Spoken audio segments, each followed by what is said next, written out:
I come to gaze upon your windows near at hand. I walk very softly, so that you may not hear, for you might be alarmed. The other evening I was behind you, you turned round, I fled. Once I heard you singing. I was happy. Did it affect you because I heard you singing through the shutters? That could not hurt you. No, it is not so? You see, you are my angel. Let me come sometimes. I think that I am going to die. If you only knew! I adore you. Forgive me, I speak to you, but I do not know what I am saying. I may have displeased you. Have I displeased you? Oh, my mother, she said. And she sank down as though on the point of death. He grasped her. She fell. He took her in his arms. He pressed her close, without knowing what he was doing. He supported her as though he was tottering himself. It was as though his brain were full of smoke. Lightnings darted between his lips. His ideas vanished. It seemed to him that he was accomplishing some religious act, and that he was committing a profanation. Moreover, he had not the least passion for this lovely woman whose force he felt against his breast. He was beside himself with love. She took his hand and laid it on her heart. He felt the paper there. He stammered, "You love me, then?" She replied in a voice so low that it was no longer anything more than a barely audible breath. "Hush! Thou knowest it." And she hid her blushing face on the breast of the superb and intoxicated young man. He fell upon the bench, and she beside him. They had no words more.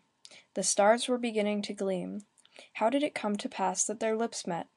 How comes it to pass that the birds sing, that snow melts, that the rose unfolds, that May expands, that the dawn grows white beyond the black trees of the shivering crest of the hills? A kiss, and that was all.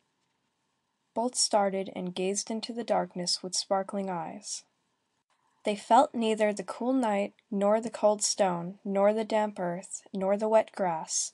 They had looked at each other, and their hearts were full of thoughts. They had clasped hands unconsciously. She did not ask him, she did not even wonder, how he had entered there, and how he had made his way into the garden. It seemed so simple to her that he should be there. From time to time, Marius' knee touched Cosette's knee, and both shivered. At intervals, Cosette stammered a word. Her soul fluttered on her lips like a drop of dew on a flower. Little by little they began to talk to each other. Effusion followed silence, which is fullness. The night was serene and splendid overhead. These two beings, pure as spirits, told each other everything. Their dreams, their intoxications, their ecstasies, their chimeras, their weaknesses, how they had adored each other from afar, how they had longed for each other, their despair when they had ceased to see each other. They confided to each other in an ideal intimacy, which nothing could augment, their most secret and most mysterious thoughts. They related to each other, with candid faith in their illusions, all that love, youth, and the remains of childhood which still lingered about them, suggested to their minds.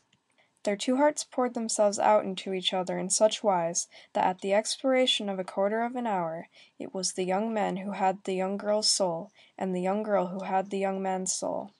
Each became permeated with the other. They were enchanted with each other. They dazzled each other. When they had finished, when they had told each other everything, she laid her head on his shoulder and asked him, "What is your name?" "My name is Marius," said he. "And yours?" "My name is Cosette." End of Book 5, Chapter 6.